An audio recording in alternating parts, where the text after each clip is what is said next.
Bueno, vamos a abrir las escrituras. Aprovecho aquí también para saludar a las personas que desde sus casas, en su vehículo, en la empresa, en el trabajo nos sintonizan, se conectan con nosotros en este horario. Vamos entonces a Isaías 53, 1 al 12.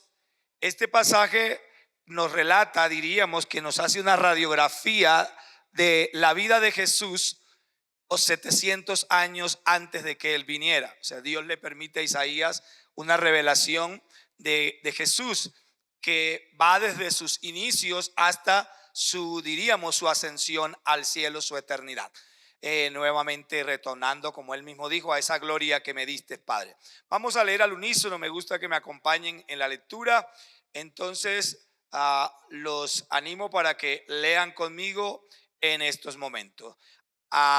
Dice así en el versículo 1 del 1 al 12 de 53 de Isaías.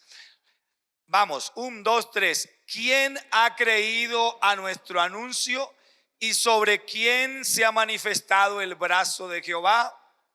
Subirá cual renuevo delante de él, como raíz de tierra seca.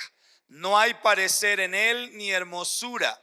Le veremos más sin atractivo para que le deseemos. Despreciado y desechado entre los hombres, varón de dolores, experimentado en quebranto, como que escondimos de él el rostro. Fue menospreciado y no le estimamos. Ciertamente llevó él nuestras enfermedades, sufrió nuestros dolores. Nosotros le tuvimos. ¿Por qué le tuvimos? Le tuvimos por azotado, por herido de Dios, y mas el herido fue molido por nosotros, el castigo de nuestra paz, y por sus llagas fuimos nosotros. Todos nosotros nos descarriamos como ovejas, cada cual se apartó por su camino, mas Jehová el pecado de todos nosotros. Angustiado él y afligido, no abrió su boca. Como cordero fue llevado al matadero, como oveja delante de sus trasquiladores, enmudeció, no abrió su boca. Por cárcel y por juicio fue quitado, y su generación, ¿quién la contará? Porque fue cortado de la tierra de los vivientes, y por la rebelión de mi pueblo fue herido. Se dispuso con los impíos su sepultura, mas con los ricos fue en su muerte, aunque nunca hizo maldad, ni hubo engaño en su boca. Con todo eso, Jehová quiso quebrantarlo, sujetándole a padecimiento.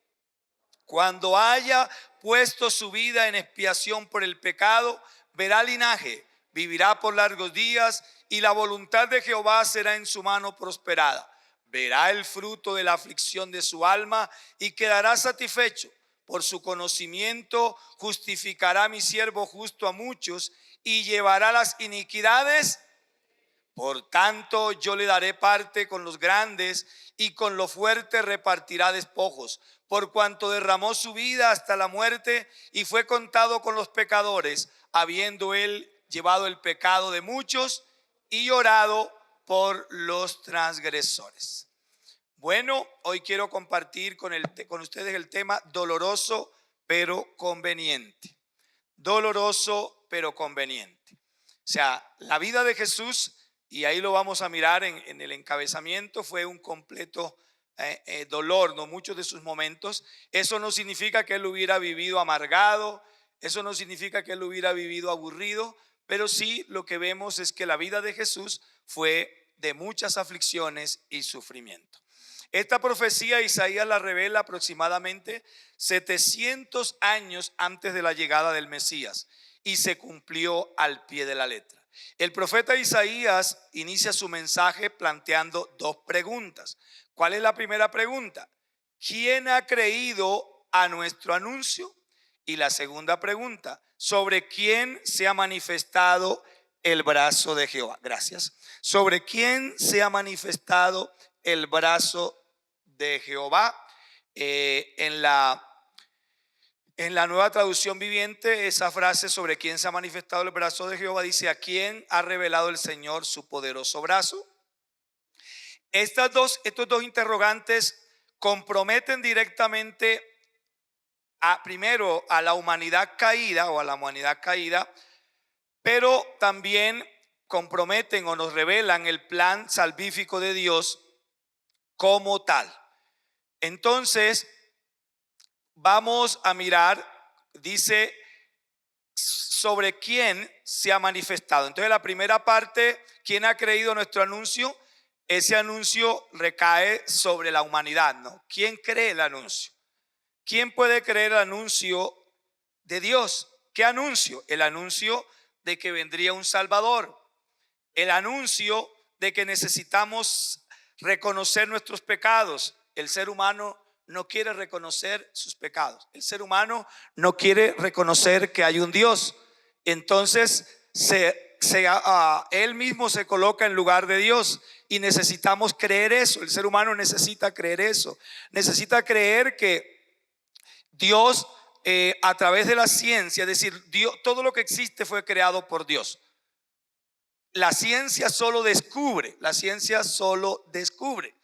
porque ustedes saben que, bueno, cuando en la edad media, bueno, antes de la edad media o hasta la edad media fue, bueno, había unas ideas todas distorsionadas por las diferentes doctrinas religiosas, pero se creía que Dios era el creador y el gestor de todo lo que existía, es decir, eso se llamaba lo que era la teocracia, el gobierno de Dios, y cómo Dios era el creador de todo, o también se llamaba, bueno, la soberanía de Dios.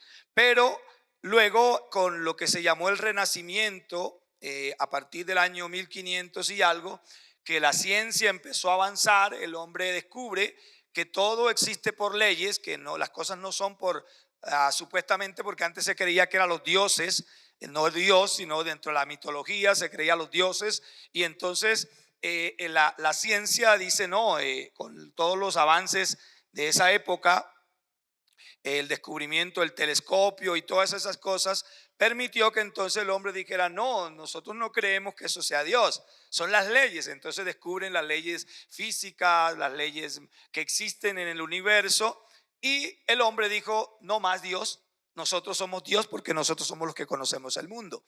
Y entonces vino el famoso humanismo, la parte antropológica, el enfoque hacia el hombre, o el antropocentrismo, y eso fue distorsionando todas las cosas hasta el punto del hombre negar a Dios. Pero el hombre lo que no conocía es que el hombre no fue a la Biblia, porque todo lo que el hombre ha descubierto está en la Biblia. Todo lo que el hombre ha descubierto está en la Biblia. La ciencia, uno de los últimos avances en la parte de los astros, la ciencia ha descubierto que las estrellas tienen como especie de una canción, con equipos muy sofisticados han descubierto que hay un sonido en el universo y se lo catalogan a las estrellas. Y la Biblia dice que las estrellas cantan, hay un cántico de las estrellas. Entonces todo lo que el hombre ha ido descubierto, eso está, el hombre simplemente descubre. El hombre no quiere creer eso, el hombre le cuesta creer eso, pero Dios dice: ¿quién ha creído a nuestro anuncio? ¿Cuántos de los que están aquí creen el anuncio de Dios? De que somos pecadores, de que necesitamos arrepentirnos, de que hay un Salvador que murió por nosotros, que vino a redimir al ser humano. Pero la segunda pregunta es sobre quién se ha manifestado el brazo de Jehová, o como les decía en la otra versión, a quién el Señor ha revelado su poderoso brazo. Entonces, ese poderoso brazo Dios lo reveló a su Hijo Jesucristo. O sea, el poder de Dios se reveló a través de su Hijo Jesucristo, partiendo desde su engendramiento. Ya lo leíamos, lo compartíamos hace unas semanas atrás, lo que fue su concepción, lo que fue el nacimiento, la forma como fue protegido por Dios de las perversas intenciones de Herodes cuando Jesús solamente era un niño indefenso. Posteriormente, cuando él inicia su ministerio, los poderes y señales a favor de quienes se acercaban a él, También el brazo de Jehová se manifestó en juicio sobre la cruz del Calvario, haciendo recaer sobre su Hijo la ira que debía venir sobre nosotros. Se manifestó en su resurrección, en su ascensión al cielo, y luego el brazo de Jehová. Ya este es en primera instancia el brazo de Jehová, el poder de Dios se manifestó sobre su Hijo. Pero cuando él se iba a ir, él dice que le declaró sobre sus discípulos, les dijo: he aquí yo doy poder y autoridad. Es decir, que luego que él se iba a ir, transfirió ese poder del brazo de Dios a sus discípulos, y desde los discípulos en todo el recorrido de la historia de la humanidad siempre se han levantado hombres y mujeres a quien Dios ha usado para mostrar su gloria a los demás. Hoy es el turno tuyo, hoy es el turno mío de seguir mostrando el poder del brazo de Jehová, sanando, liberando, restaurando, salvando. Entonces somos hoy nosotros privilegiados, pero a la vez responsables de seguir manifestando el brazo de Jehová, de seguir mostrando a la humanidad que el brazo de Dios no ha sido cortado. En un pasaje de la Biblia dice que el brazo de Jehová no ha sido cortado. ¿Cómo se manifiesta el brazo de Jehová? A través de ti y de mí. Ahora, Dios lo hace sin nosotros, sí, Él lo hace sin nosotros, pero Él quiere hacerlo en común acuerdo, en línea contigo y conmigo. Vamos entonces a mirar el tema doloroso pero conveniente. El Señor Jesucristo les habló a sus discípulos diciendo: esto os dije al principio, porque yo estaba con vosotros, pero ahora yo voy al que me envió, y ninguno de vosotros pregunta: ¿a dónde vas? Pero antes, porque os he dicho estas cosas, tristeza ha llenado vuestros corazones. Pero yo os digo la verdad, os conviene. ¿Cómo se llama el tema? Doloroso pero conveniente. Jesús dice: os conviene que yo me vaya. Pero para que Él se fuera y para que eso fuera conveniente, Él tenía que vivir terribles dolores para nuestra victoria. Más adelante también en Hebreos 2:10 nos dice el escritor de esta carta, dice: Dios, para quien y por medio de quien todo fue hecho, eligió llevar a muchos hijos a la gloria, como convenía a Dios. ¿Como convenía a quién? A Dios. O sea, que Jesús le dice: les conviene que yo me vaya, pero dice que eso también era una línea que venía de Dios, porque convenía a Dios que esas cosas se dieran. Entonces vamos a mirar el texto, su origen. Vamos a mirar, porque comienza diciendo, dice que quién ha creído sobre nuestro anuncio y sobre quién se ha manifestado el brazo de Jehová. Y luego el versículo 2 dice: subirá cual renuevo delante de él como raíz de tierra seca. Va a empezar ahora Isaías a describir a este personaje. Isaías solamente no describe un nombre. Usted mira el texto y no dice Pedro, Juan, María. Él dice el título que le dieron ya los estudiosos de la Biblia, que organizaron la Biblia por capítulos, fue el siervo sufriente. El siervo sufriente. Pero usted no encuentra ningún nombre de ese siervo sufriente. Entonces, ¿qué pasa con ese siervo sufriente? ¿Quién es ese siervo sufriente? Ese siervo sufriente es el Mesías, es Jesús nuestro Señor. Entonces dice que subirá cual renuevo delante de él como raíz de tierra seca. Geográficamente, ¿dónde nació Jesús? En Belén. En Belén nació Jesús geográficamente. Y él nació en Belén, pero a los 2 años posiblemente fue necesario que sus padres viajaran como refugiados a Egipto por la amenaza de de asesinato que tenía contra él Herodes. Herodes había determinado entonces exterminar a Jesús, y un ángel le dice a los padres de Jesús que viajen a Egipto, porque Herodes busca al niño para matarlo. Entonces estamos hablando de que subirá cual renuevo delante de él. Entonces Jesús, estamos hablando de su niñez. ¿Qué pasó con su niñez? A corta edad le toca huir, ¿no? a Egipto. Su vida sería como un renuevo que brota de una raíz en tierra seca. Dice el versículo, la parte B: subirá cual renuevo delante de él como raíz de tierra seca. ¿Qué significa o qué implica eso? ¿Qué implica esta descripción, que subirá como cual renuevo de árbol? O sea, un renuevo es como un tallito que nace de una raíz y que brotará en medio de un terreno árido, en medio de un terreno hostil, ¿Qué implicaba eso con respecto a la vida de Jesús? Entonces, por un lado, significa que Jesús no vendría de una familia adinerada, sino que Jesús vendría de una familia humilde. ¿Cuál fue una de las razones por las cuales los judíos lo rechazaron, los israelitas los rechazaron? Porque la Biblia decía en la profecía que se levantaría un descendiente de David. Y aunque si bien es cierto, David fue un hombre de cuna humilde, se volvió un gran hombre, un hombre muy poderoso.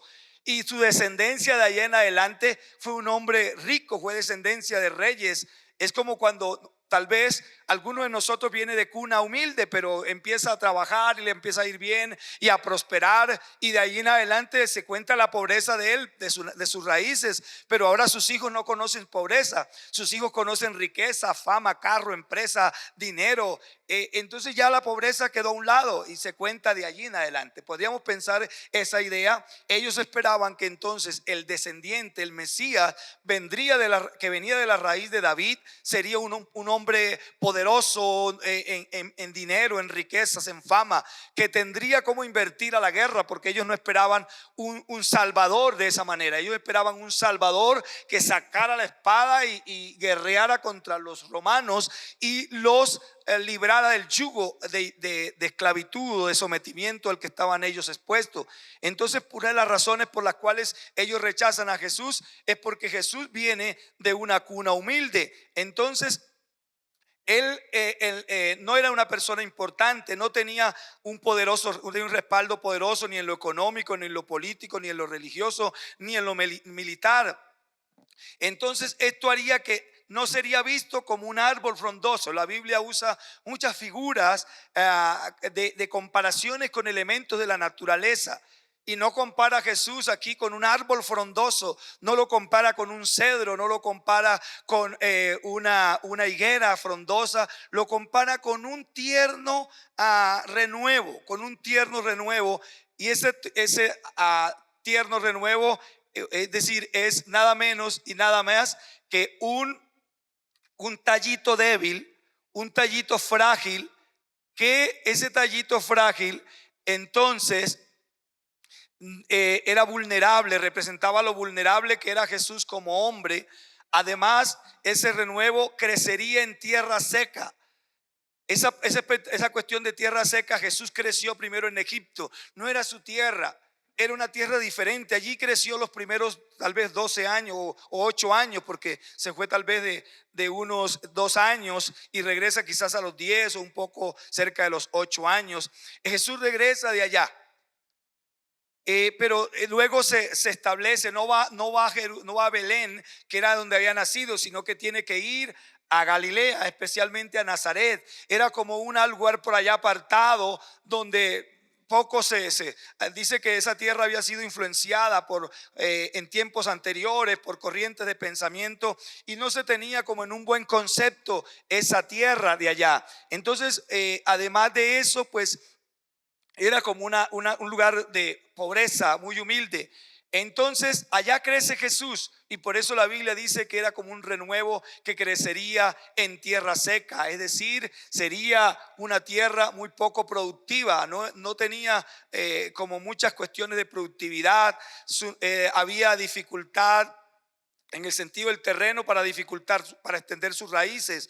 Eso implicaba que Jesús crecería es decir, con estrechez. O sea, un árbol que crece en raíz en tierra seca. Yo viví muchos años en el Huila, en Neiva específicamente. Neiva es un lugar de mucha piedra, hay mucha piedra. Usted cava y eso es piedra por todos lados. En los árboles, usted planta árboles y las raíces de los árboles se van así encimita y se extienden por allá, agrietan mucho las casas porque no profundizan mucho. Suelen ser volcados con facilidad durante los huracanes, durante los vientos fuertes. De hecho, hace unos días cayeron muchos árboles y mataron a personas que iban en moto, que iban en carro, porque los árboles caen cuando son árboles grandes, y cuando el viento pega fuerte los tumba, porque no tiene la cofia, que es la raíz principal, no se profundiza mucho, se encorva así y va creciendo como así en forma de curva, no crece así como uno normalmente lo ve en los terrenos fértiles. Entonces dice que así sería la raíz, es decir, ese pequeño tallo crecería en un ambiente hostil. tan hostil que intentan matarlo desde que es un niño, ¿no? Vamos a seguir. Su aspecto físico. Dice que no hay parecer en él ni hermosura. Le veremos más sin atractivo para que deseemos. Ustedes saben que la tradición, ¿cómo nos pintan a Jesús? ¿Cómo nos dibujan a Jesús? Un mono rubio, ojiverde, mejor dicho, un hombre, es decir, elegante, muy de buena presencia, de buena presencia. Pero lo que Isaías dice aquí concuerda con lo que nos plantea Mateo 26, 48 al 50. Dice así Mateo 26, 48 al 50. Y el que le entregaba les había dado señal diciendo: al que yo besare, ese es, prendedle. Y enseguida se acercó a Jesús y dijo: salve, maestro. Y le besó. Y Jesús le dijo: amigo, ¿a qué vienes? Entonces se acercaron y le echaron mano a Jesús y le prendieron. O sea que una de dos, decir, o todos eran hermosos como Jesús, o Jesús no era nadie sobresaliente en su belleza física, en su aspecto físico. Era similar a Pedro, era similar a Juan, era similar a Mateo. Sus aspectos físicos no variaba. Judas tiene que decirle, eso significaba que los que lo iban a capturar no reconocían uno diferente, porque él pudo haberle dicho: mire, él es el más alto, él es el mono, los demás son, él es el mono, ojirrubio, ojiverde, cabello rubio. No, él tiene que darle un beso. Le da un beso para identificarlo, para que ellos sepan que es el que va a entregar, que ese es el que ellos tienen que capturar. Entonces, una de las dos, o todos eran muy bellos, de tal manera que eran muy parecidos a Jesús, o Jesús no era tan de apariencia física tan elegante como nos los ha mostrado la tradición. Ahora, eso no significa que Jesús fuera feo, no, yo no estoy diciendo que Jesús fuera feo, sino que no había tal vez algo que lo distinguiera físicamente del común de los israelitas de aquella época. Miremos su interacción con los demás. Estamos hablando para terminar en la resurrección, y quiero ir rápido porque quiero avanzar, a profundizar más en la resurrección. Entonces, con respecto ahora, vamos a mirar eso con lo que fue su nacimiento, su infancia, luego su aspecto físico. Miremos su interacción con los demás. ¿Cómo lo describe la Biblia? Que la gente, él de qué manera compaginaba, no por parte de él, sino por parte de los demás. Versículo 3: despreciado y desechado entre los hombres, varón de dolores, experimentado en quebranto, y como que escondimos de él el rostro. Fue menospreciado y no le estimamos. Entonces, en primera instancia, en su vida social, en su interacción con la gente que lo rodeaba, vemos a un hombre que era despreciado y desechado. Normalmente, ¿a quién desprecia la sociedad? Nosotros, por ejemplo, usted va a la calle y ve a los habitantes de calle, ¿cierto? Normalmente el habitante de calle, la gente no lo quiere cerca. Lo saca de lado. Normalmente el indígena, la persona habitante de calle, vive un mundo de dolor, vive un mundo. Ahora, ellos entraron en ese mundo, no, digamos, no fue nadie que lo echó allá, ellos entraron en ese mundo. Pero en sí, la gente, usted va por la calle y un indigente se le acerca a pedir y usted está pero huyéndole, o sea, y usted le da algo, sí, pero usted, ¿qué tal que me robe? ¿Qué tal que me saque un cuchillo? ¿Qué tal que me haga daño? Ahora, en el caso de Jesús no era por eso, era por el ministerio que él venía a desarrollar en la tierra, hizo que entonces la gente lo aborreciera. Las potestades demoníacas, Satanás sabía que Jesús venía con un plan, Satanás sabía que Jesús venía a salvar a la humanidad, y entonces idea el hecho de que la gente lo odie, lo aborrezca. Él no cale bien con la gente, pero no por cuestión de él, sino del plan que él venía a cumplir, y entonces eso hacía que ese plan fuera aborrecido por los demonios. También dice, miremos lo que dice Juan 1:1. Vamos, para corroborar lo que dice Isaías, dice que fue rechazado y despreciado entre los hombres. Eso lo dijo proféticamente, pero Juan lo dice, lo que él vio, lo que él vivió Jesús. Dice: a los suyos vino y los suyos no le recibieron.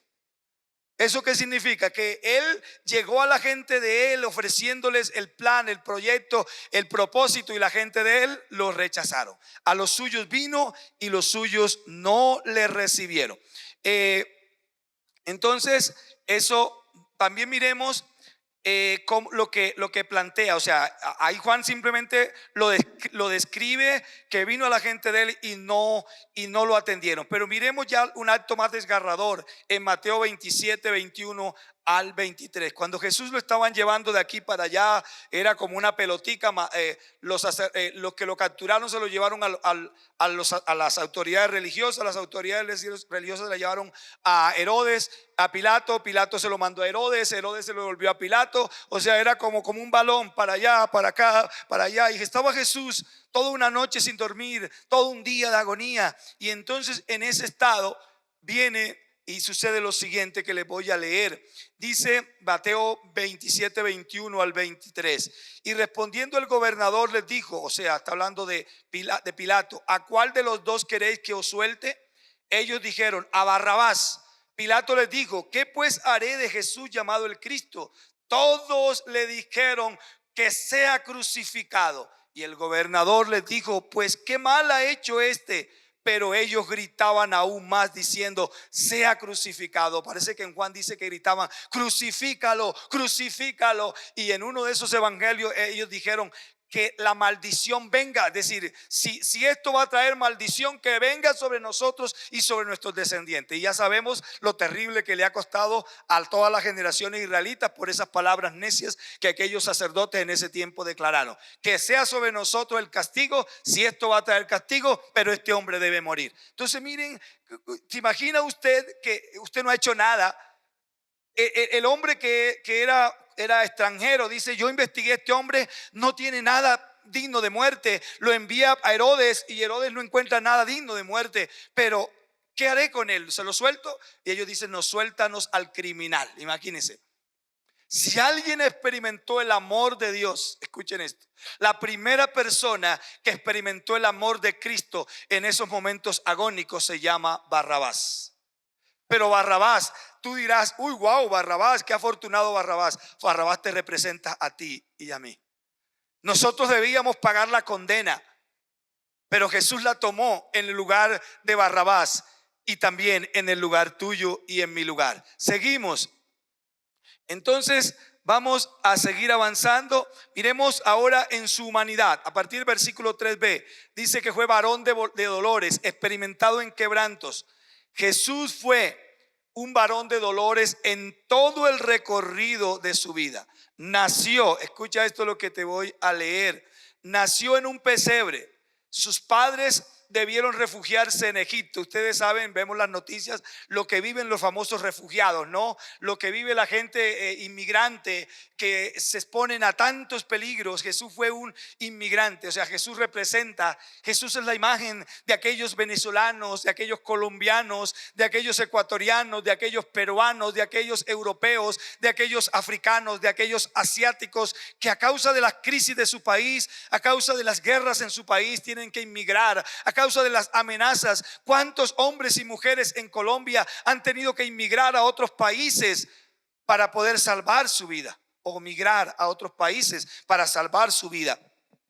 Jesús fue un migrante también. Él tuvo que viajar a Egipto. Entonces también Herodes quería asesinarlo. Cuando Herodes buscó a Jesús y no lo halló, ordenó asesinar a todos los niños menores de 2 años, de acuerdo a la edad que él creía que debía tener Jesús. Se imagina el dolor que debió haber vivido María y José. Por un lado, la alegría de que su hijo no murió, pero se imagina el dolor de saber que cuántos familiares de ellos tal vez fueron asesinados por querer asesinar a su hijo. Entonces, con razón se le llama el varón de dolores.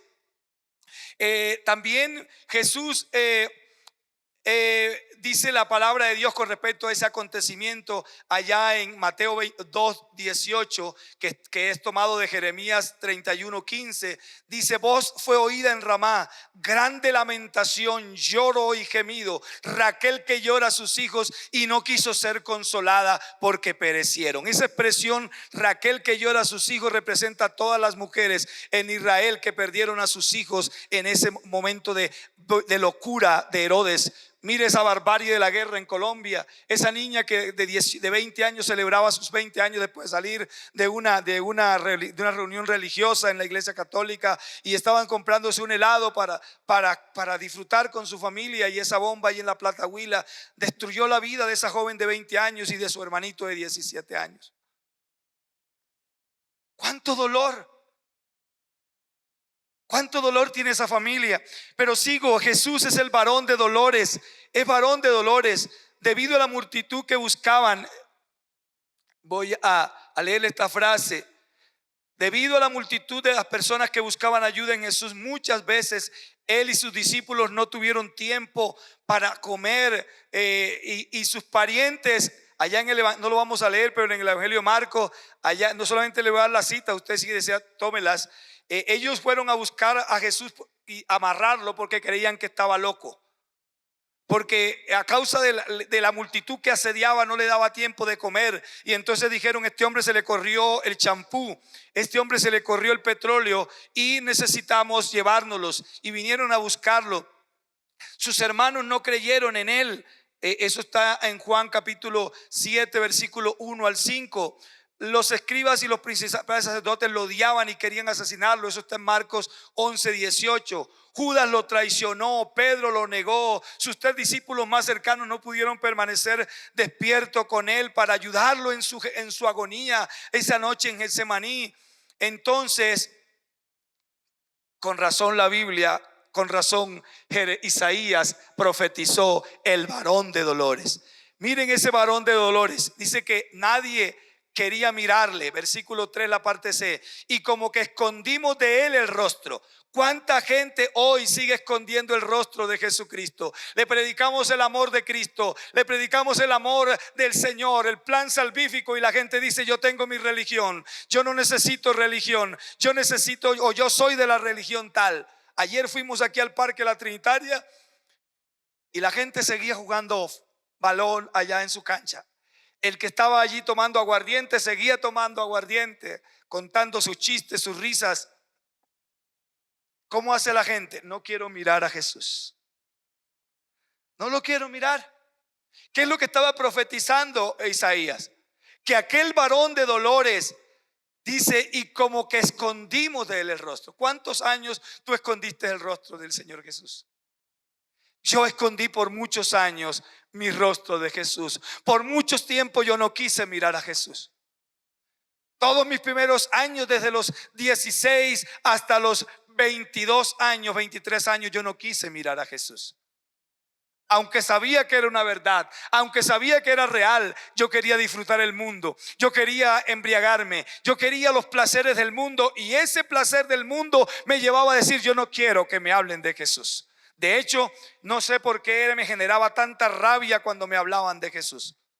Cuando alguien me empezaba a predicar, yo me esforcé por ser buen estudiante en el colegio, y una tía me decía, cuando yo le presentaba mis notas: mire tía, cómo me fue de bien, me felicitaron, aparecí en el cuadro de honor del colegio. Y ella decía: hijo, te felicito, cuánto me alegra, pero serías más excelente si fueras un hijo de Dios. Wow, eso era como una bofetada que me daban a mí. Y yo quería colgar a mi tía y decirle: por favor, ¿por qué tiene que meter a Jesús siempre en sus charlas?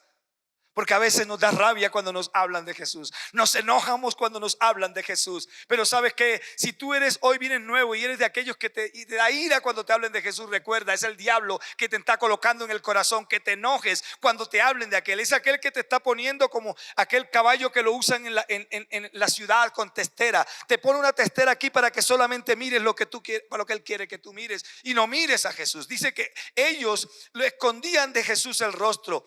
Dice: nosotros le dimos la espalda y desviamos la mirada, dice la Nueva Traducción Viviente. La Nueva Versión, la Internacional, dice: todos evitábamos mirarlo. Dios habla hoy, dice: como alguien que no merece ser visto. Así le trató la gente a Jesús, y así la gente en nuestra época le sigue tratando al Señor, como alguien que no es digno de mirar, como alguien que da asco mirar, como alguien que es digno de ser aquí dice que fue menospreciado. fue menospreciado y no le estimamos. No hubo aprecio hacia él. La gente, todo aquel que rechaza a Jesús no tiene aprecio por él, no tiene aprecio por lo que Jesús hizo por él. A pesar de lo anterior, miren lo que hizo Jesús por la humanidad. Versículo 4, llevó nuestras enfermedades. Ciertamente llevó nuestras enfermedades. ¿Quién está hoy aquí enfermo? Si alguien está aquí enfermo, puede levantar su mano y crea esta palabra. Ciertamente llevó él nuestras enfermedades. Nuestras enfermedades. ¿Qué más? Sufrió nuestros dolores. Versículo 4, la parte B. Sufrió nuestros dolores y nosotros le tuvimos por azotado, por herido y abatido. Él fue herido, molido y castigado, mas él herido fue. Esa palabra herido significa traspasado. Indica que Cristo fue traspasado en sus manos, en sus pies, en su costado. Y dice, y por nuestras rebeliones él fue molido, por nuestros pecados. El castigo de nuestra paz fue sobre él. Es decir, él pagó el precio de tu paz. ¿Alguien de los que está aquí siente paz?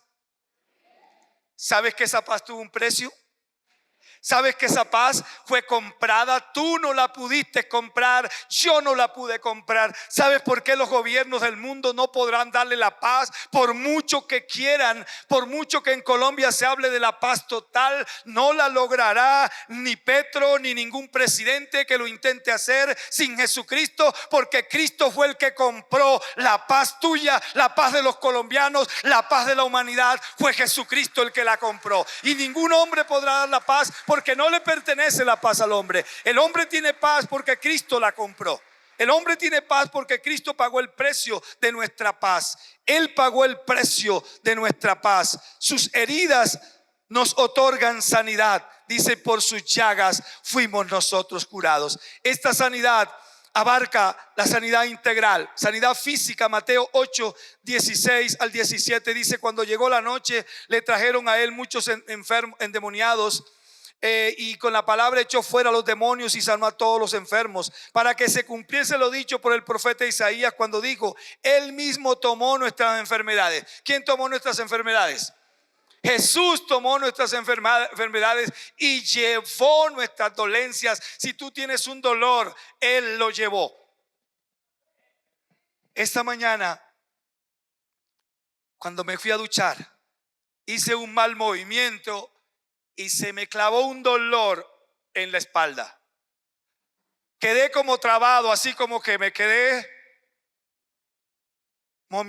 mominizado, algo así. Le dije, Señor, tu palabra, yo tengo que predicar ahora. Tu palabra dice justamente lo que yo voy a predicar hoy. Dice que tú llevaste nuestros dolores, tú sufriste nuestros dolores. Siento un dolor, Señor. Iba a respirar profundo y se me clavaba aquí. Cuando estaba danzando ahí me tocó parar de danzar porque el dolor aquí. Pero empecé a orar, Señor, tú dices que llevaste mis enfermedades, tú dices que sufriste mis dolores, y aquí en estos momentos no siento nada, porque Él hace la obra. Él lleva nuestras enfermedades, Él sufre nuestros dolores. Pero también Él trajo sanidad almática, aunque el texto bíblico no lo dice con precisión, pero en Isaías 61 la parte D, y en Lucas 4 la parte, versículo 18, la parte D y F, dice así en Isaías: vine a publicar a los cautivos, vino a publicar a los cautivos libertad a los cautivos, y a los presos apertura de la cárcel. Una persona que tiene traumas emocionales es una persona atada al dolor, al sufrimiento, a la amargura, al odio, y Cristo vino a publicar. Si tú estás hoy aquí con depresión, con ansiedad, el que murió en la cruz vino a publicar libertad y también apertura de la cárcel. Y dice allá, cuando Él lo confirma en Lucas 4, 18, dice que vino a pregonar libertad a los cautivos, a poner en libertad a los oprimidos por el diablo. Pero también Jesús vino a traer libertad, sanidad espiritual. Dice Pedro allá en primera de Pedro 2, 24 y 25, quien llevó Él mismo nuestros pecados en su cuerpo sobre el madero, para que nosotros, estando muertos a los pecados, vivamos a la justicia, y por cuya herida fuimos nosotros sanados. Nótese que Pedro aquí está hablando de una sanidad espiritual. Perdonó nuestros pecados y por sus heridas fuimos nosotros sanados. Sanados de esa enfermedad llamada pecado, porque vosotros erais como ovejas descarriadas, pero ahora habéis vuelto ¿a quién? al pastor y obispo de vuestras almas. Y voy a tomarme 5 minuticos más para decirle lo siguiente: su victoria sobre la muerte, su resurrección y los frutos de su conquista. Los versículos 6 al 12. El versículo 6, voy a hacer primero como una especie de una introducción para no tomarlo detalladamente, porque no nos alcanzaría el día hoy. El versículo 6 revela que cada ser humano se apartó de Dios, que cada ser humano tomó su propio camino, pero Dios cargó en el Mesías el pecado de todos nosotros. Nosotros no quisimos verlo, nosotros apartamos de Él nuestro rostro, pero el Padre, Él, aunque Él fue, nosotros nos apartamos de Él, el Padre cargó en Él el pecado de todos nosotros. Di conmigo: Dios cargó en su Hijo mi pecado, su vida ofrecida en expiación por el pecado. Versículo 10. Porque el versículo 7 habla de la crucifixión de Cristo.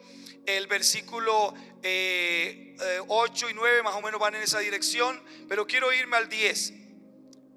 Su muerte fue una combinación entre la intervención del Padre, quien quiso quebrantarlo, sujetándolo a padecimiento, dice el versículo 10, la parte A, y su voluntad de someterse en obediencia al Padre, dice la parte B, cuando haya puesto su vida en expiación por el pecado. Mire que el versículo, la primera dice, el Padre quiso quebrantarlo, sujetándolo a padecimiento.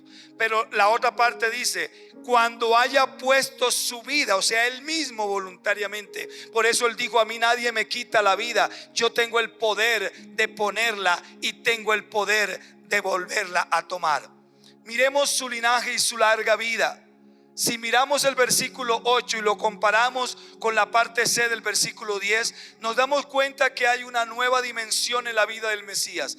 Veamos el versículo 8. Y su generación, ¿quién la contará? Porque fue cortado de la tierra de los vivientes, dice la Reina Valera 60. La Nueva Traducción Viviente traduce esa parte así: a nadie le importó que muriera sin descendientes, ni que le quitaran la vida a mitad del camino. O sea que Jesús muere sin descendientes. No deja descendientes biológicos. Nadie se puede atribuir, aunque usted mira películas y dice que él tuvo un hijo con María Magdalena, son inventos del hombre. Jesús no tuvo ningún hijo. Nadie fue hijo de Jesús biológicamente hablando. Ahora en la última parte del versículo 10 dice que cuando haya puesto su vida en expiación por el pecado. Esto indica muerte física, porque aquel que expiaba era el cordero que sacrificaban para expiar el pecado, que se rociaba sobre el lugar santísimo, sobre el arca y algunas veces sobre el pecador mismo. Dice que verá linaje por largos días y la voluntad de Jehová será en su mano prosperada, dice la Reina Valera. Y la Nueva Traducción Viviente dice: sin embargo, cuando su vida sea entregada en ofrenda por el pecado, muchos descendientes disfrutarán de una larga vida y en sus manos el buen plan del Señor prosperará. Amada iglesia, aquí estás tú y estoy yo. Si Jesucristo se entregó en expiación por el pecado y ahora está hablando de una nueva descendencia, dice que verá linaje, pero dice que Él murió sin linaje, sin descendencia. Entonces ese linaje son los discípulos de Cristo, que al morir Él por nosotros en la cruz del Calvario, nos compró con su sangre y ahora somos sus discípulos y somos el linaje de Jesús. ¿Cuántos linajes de Jesús hay aquí? Somos linaje de Jesús, somos su linaje. Entonces, y dice: y sus descendientes disfrutarán de una larga vida. Si disfrutamos de una larga vida es porque Jesús también está en esa larga vida. Es porque Jesús murió y resucitó para darnos larga vida a nosotros. Entonces, ¿cuál será el resultado de su resurrección? Los versículos 11 al 12 dice: el resultado de su resurrección será el siguiente. Dice: verá el fruto de la aflicción de su alma. ¿Cuál es el fruto de la aflicción del alma de Jesús? Cada alma que se convierte a Cristo. Cada persona que se convierte a Él, cada persona, por eso no nos debemos cansar de predicar el evangelio, porque cada persona a quien tú le compartes el evangelio y se convierte a Cristo, es como si ese árbol se cargara de más frutos.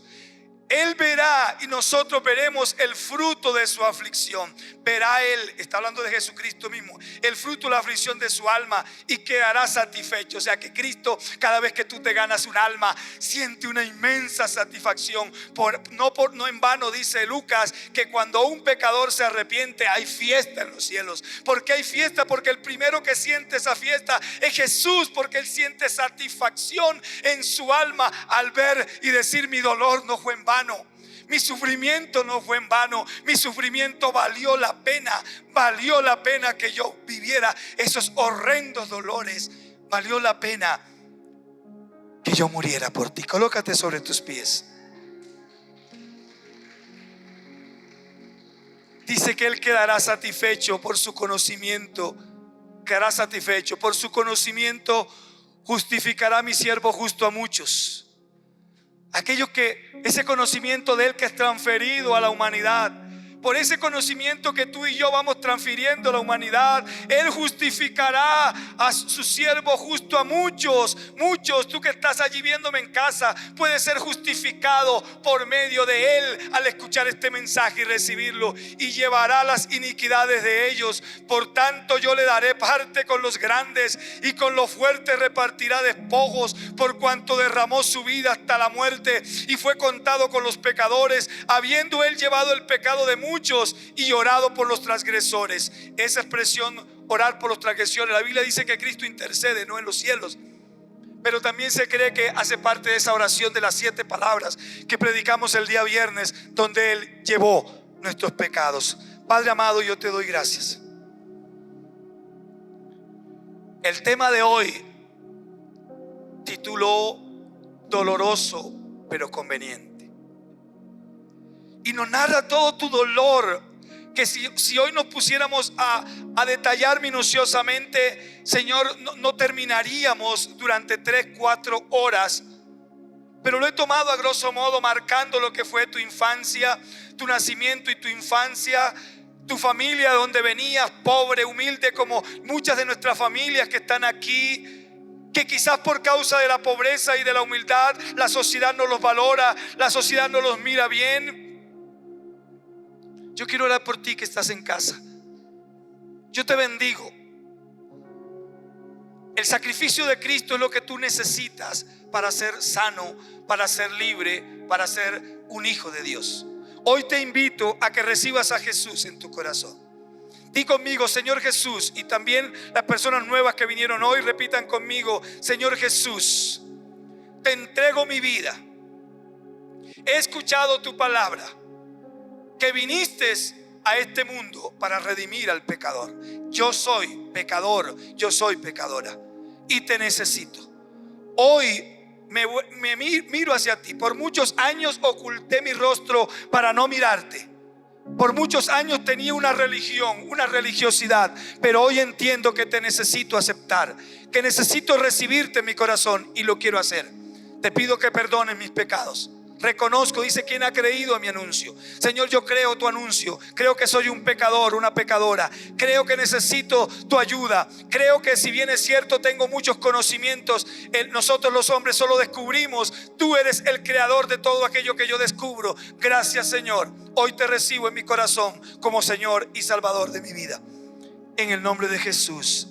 Amén y amén.